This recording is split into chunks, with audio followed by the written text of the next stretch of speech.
하나님 말씀 함께 나누겠습니다. 오늘은 마태복음 9장 9절에서부터 13절 말씀입니다. 세리와 죄인들의 친구인 예수님이라는 제목으로 마태복음 9장 본문을 함께 나누도록 하겠습니다.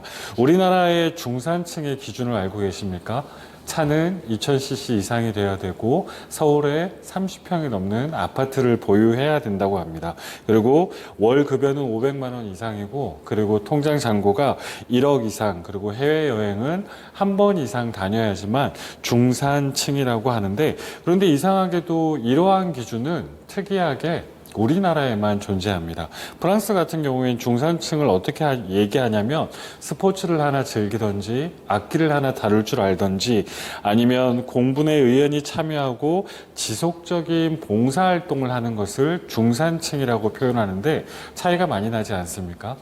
우리나라의 중산층은 돈으로 결정이 되고 프랑스의 중산층은 돈이 아닌 다른 가치관으로 결정이 된다는 것입니다. 오늘날과 같은 현대 사회라고 하더라도 계급이 없는 것이 아닙니다. 여전히 사람들은 어떠한 기준을 만들어서 내 편과 네 편을 만들고 수준에 맞지 않으면 어울리지 않으려고 합니다. 서울의 아이들은 서울 아이들뿐만 아니죠. 요즘 초등학생들은 아버지 월급이 얼마냐, 너희 집 아파트 평수가 얼마냐, 이런 걸로 서로 이렇게 나누어서 편을 가른다고 하고요. 그리고 제가 알고 있는 선생님 한 분이 얘기해 주셨는데, 본인 반에서 불우이웃돕기 성금을 모았다고 하더라고요. 누구를 나눠줄까 한참 고민하다가 아이들이 어떠한 결정을 내렸냐면 그 반에 있는 한 학생에게 그 불우이웃 성금을 나눠주기로 했다고 합니다. 그 이유가 무엇이냐면 그 친구의 아버지가 국산차를 탄다는 이유 때문입니다. 참 그렇죠. 이렇게 사람들은 등급을 정하기를 좋아하고 계급을 나누기를 좋아하고 그래서 자기들끼리 끼리끼리 모여 있는 걸 굉장히 좋아합니다. 그렇다면 교회는 이러한 문제에서 과연 자유로울까요? 상식적으로 이러한 차별이 존재하면 안 되겠죠, 교회에서는. 그런데 교회에서도 이러한 차별이 존재합니다. 교회에서는 이런 차별이 있어서는 안 됩니다. 교회만큼은 사람 차별을 덜하고 덜한 공동체가 되어야 된다는 것입니다. 주님의 교회에서는 차별이 있어서는 안 됩니다. 이유는 간단합니다. 왜냐하면 오늘 본문의 예수님의 행동 때문이고 오늘 본문의 예수님의 말씀 때문입니다. 오늘 본문을 보더라도 예수님께서는 차별당하는 사람들을 등한시한 게 아니라 차별당하는 사람들에게 새로운 기회를 주셨습니다. 9절입니다. 보면은 예수께서 그것을 떠나 지나가시다가 누구를 만나죠? 마테라 하는 사람을 만나는데 이 사람이 어디에 앉아 있었냐면 지금 세간에 앉아 있다라고 얘기합니다. 유대인들에게 있어서 불가촉 천민과 다를 바 없던 바로 세리였다는 것입니다. 그런데 예수님께서 그 세리를 부르고 있습니다. 이 사건은 가버나움에서 일어났습니다. 거기 마태가 일하고 있었고요. 마태의 원래 이름은 레위라고 기록되어 있는 거 보니까 유대인 레위라는 사람이었습니다. 이런 유대인 세리 마태에게 예수님이 다가간 것입니다. 그런데 다가간 것에 대해서 의문을 삼지 않을 수도 있는데 왜 이 장면이 굉장히 독특하냐면 그 당시에 세리는 절대 유대인들이 만나서 함께 할 수 없던 사람입니다. 왜냐하면 이 장소가 어디라 그랬죠? 가버나움입니다. 세관이 있던 곳입니다. 가버나움은 이스라엘의 사람들의 세금을 걷어가지고 로마에 갖다 바치던 곳이었고, 그리고 이 세관이 하던 일 중에 하나가 헤롯 안디바의 정치 자금까지 이렇게 마련해 주는 곳이었거든요. 그러다 보니까 이 사람들은 굉장히 세리에 대한 직업을 좋게 보지 않았습니다. 왜냐하면 로마 사람들을 위해 세금을 걷고 에돔 출신인 헤롯 안디바를 위해서 정치 비자금까지 이렇게 만들어 주다 보니까 유대인들에게 있어서 마태는 매국노였고 고열을 빨아먹는 흡혈귀 같은 사람이었습니다. 그런데 마태에게 예수님이 와서 부르십니다. 그리고 뭐라고 그러시죠? 나를 따르라 하시니 9절 이하에 보면 뭐라고 그러시죠? 나를 따르라 라고 이렇게 얘기를 하십니다. 그런데 이렇게 나를 따르라는 말이 그냥 따라와라 아니면 내가 너와 잠깐 상담하겠다 이런 뜻이 아니라 헬라어 본문으로 보면 내 인격에 달라붙으라는 말입니다.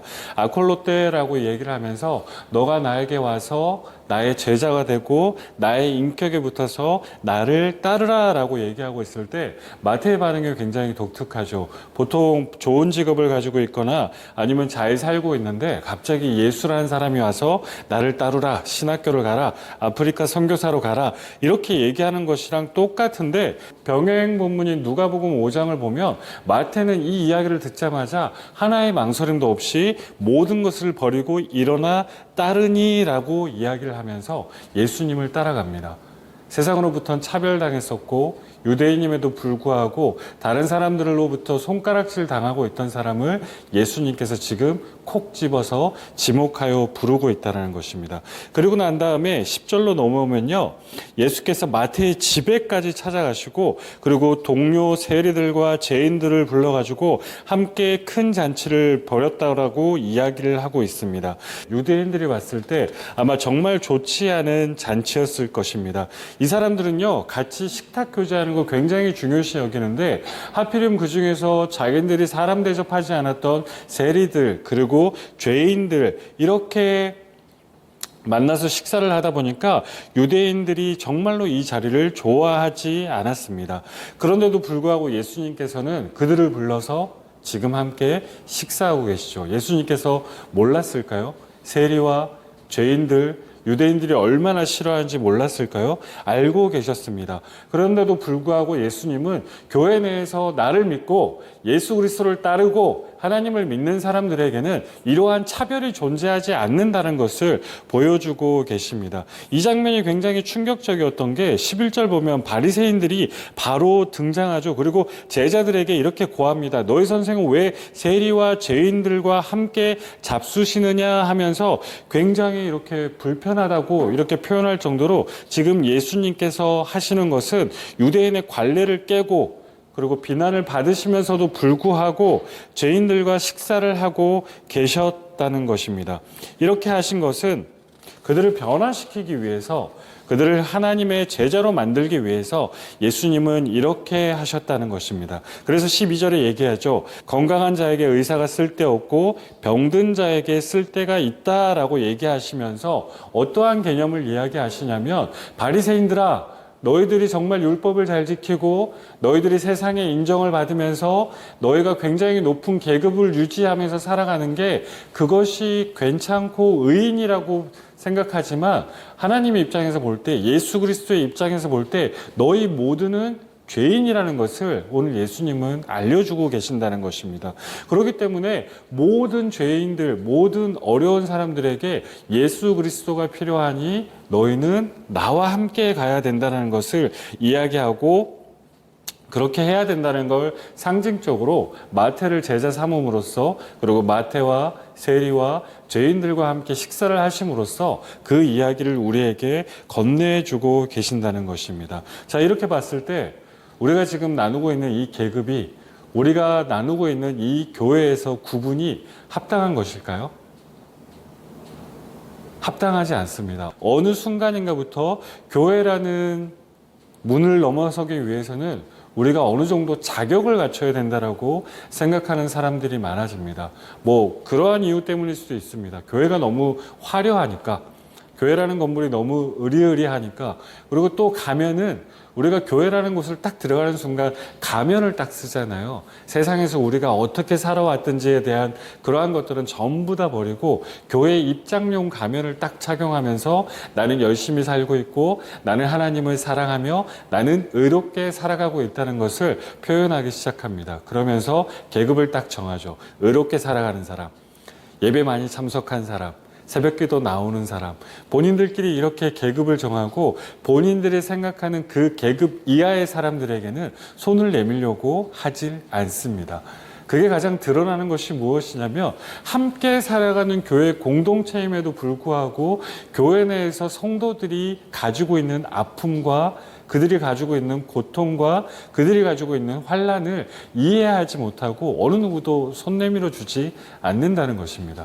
오늘 예수님은 그러한 죄인들에게 가서 손 내밀고 함께 식사하셨는데, 그런데 어느 순간인가부터 그러한 모습들이 사라지고 본인들의 눈에 맞고 계급에 맞는 사람들에게만 찾아간다는 것입니다. 이 모든 문제의 시작점 무엇이죠? 나는 죄인이 아니고 나는 의인이다. 그리고 스스로 가면을 쓰고 교회 안에서 의인인 것처럼 행동한다는 것입니다. 그러나 오늘 예수님께서는 본인이 의사라고 얘기하고 너희는 건강하지 않은 사람이라고 확실하게 우리에게 이야기하시고 선포하십니다. 모두가 죄인이고 모두가 예수님이 필요하다는 것입니다. 하나님의 은총과 은혜가 필요하다는 것을 우리에게 이야기하시면서, 그래서 예수님께서 활동하셨을 때의 모습을 보면 정상적인 사람들, 그리고 사회적 권위가 있었고 잘 살고 있었던 사람들에겐 잘 안 가십니다. 잘 아시다시피 삭개오에게 가고요. 그리고 마태 같은 그런 세리들에게 가고요. 그러면서 내가 의사라는 것을 이야기하시고 너희에게 의사가 필요하다. 그러면서 13절 너희는 가서 내가 긍휼을 원하고 제사를 원하지 아니하노라 하신 뜻이 무엇인지 배우라라고 얘기하시면서 바리새인들에게 이야기를 하십니다. 하나님께서 바라는 것은 너희가 그렇게 잘하는, 제사 잘 지내고 예배를 형식적으로 잘 드리고 그렇게 하는 것이 아니라 형식적인 예배, 인위적인 예배 그렇게 드리지 말고, 그리고 하나님만 바라보고 하나님 마음과 합당하게 간다면 긍휼을 베풀라라고 이야기를 합니다. 긍휼은 호세아가 사용했던 단어를 보면 헤세드라는 단어인데 언약적인 사랑을 이야기하는 것입니다. 하나님에 대한 신실함을 이웃에 대한 신실함으로 되갖고 하나님에 대한 사랑을 이웃에 대한 사랑으로, 하나님이 너희에게 주신 자비를 너희는 이웃에 대한 자비로 베풀라는 것입니다. 이 모든 것들을 예수님께서는 오늘 이야기하고 싶었습니다. 너희는 죄인이고 너희가 죄인이고 너희에게 의사인 내가 필요하다. 그러한 사실을 이야기를 하시길 원했고, 그리고 형식적인 예배, 형식적인 모임, 그리고 너희들이 세상에서 나누어 놓았던 그 사회적인 계급에 대해서 예수님께서는 옳지 않다라고 얘기를 하시면서 마지막으로 뭐라고 부탁하시냐면, 예배 드리는 것도 중요하다. 하지만 형식적인 예배 드리지 말고 하나님의 마음, 헤세드, 그걸 알고 긍휼을 알고 너희는 사람들에게 접근해야 되지 않겠느냐라고 이야기를 하고 계시는 것입니다. 이게 정말 어렵습니다. 타인을 나처럼 사랑하고 타인의 마음을 알아주고 자비를 베풀고 긍휼을 베푸는 게 너무나 힘든 걸 알지만 예수님께서는 오늘 우리에게 그것을 부탁하셨거든요. 그렇기 때문에 우리는 이 헤세드의 마음을 가지고 세상을 바라보셨으면 좋겠습니다. 예수님께서 사람 차별하지 않으셨는데 혹시 우리가 사람을 차별하고 있지는 않습니까? 아니면 바리새인처럼 나는 아무 문제 없고 나는 율법적으로 완벽하고 나는 하나님 마음에 맞는 바른 기준으로 살아가고 있다라고 착각하고 있지 않으십니까? 매일매일 일어나서 기도하면서 진짜 하나님을 신실히 믿는 사람들은 나는 죄인입니다라는 고백으로 하나님의 긍휼을 바라면서 하루를 시작하는 사람들이 엄청 많습니다. 그러한 사람들의 신앙의 모습을 기억하셨으면 좋겠고요.